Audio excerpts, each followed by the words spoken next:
Assalamu alaikum warahmatullahi taala wabarakatuh. Wa alaikum salam warahmatullahi wabarakatuh. Naitwa Mwajabu Rajabu Mbwambo, ni mwenyekiti wa Umoja wa Wanawake UWT mkoa wa Dar es Salaam kupitia Chama cha Mapinduzi. Kwanza nimshukuru Mwenyezi Mungu mtukufu mwingi wa rehema, ametupa uhai na uzima tumeweza kukutana katika siku ya leo.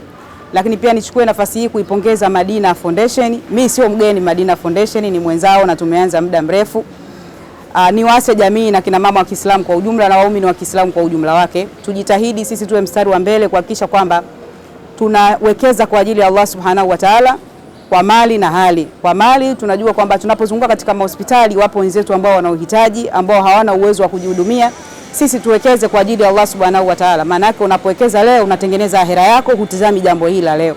Mimi sina mengi, niendelee kwamba kuihamasisha jamii kwa ujumla wake, hasa waumini wa dini ya Kiislamu na dini zingine, tuwe mstari wa mbele kuhakikisha kwamba serikali imejitahidi. Tuna kitengo cha ustawi wa jamii katika karibia hospitali zote, lakini sisi kama jamii tunajua kwamba serikali peke yake haiwezi kuhudumia. Tumuunge Rais Dr. Samia Suluhu Hassan mkono kwa kuhakikisha kwamba tunasaidia katika masuala zima ya huduma za kijamii, hata katika upande wa kutoa mahitaji kwa wale wagonjwa waliokaa hospitali kwa muda mrefu wasiokuwa na uwezo. Mwaka huu ni uchaguzi, akina mama wa Kiislamu jitahidi kuingia na kushiriki katika ubunge wa majimbo, ubunge viti maalum, madiwani wa kata na madiwani wa viti maalum. Asanteni sana. Asalamu alaykum wa rahmatullahi ta'ala wa barakatuh. Kwa sadaka kuzitoa mambo yote hutatuka, mambo yote hutatuka.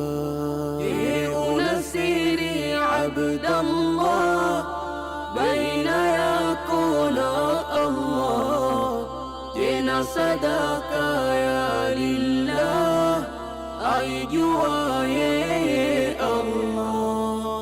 Utaporudi kwa Allah ikwepushe adhabu Allah, ugie pepo ya Allah, useme alhamdulillah.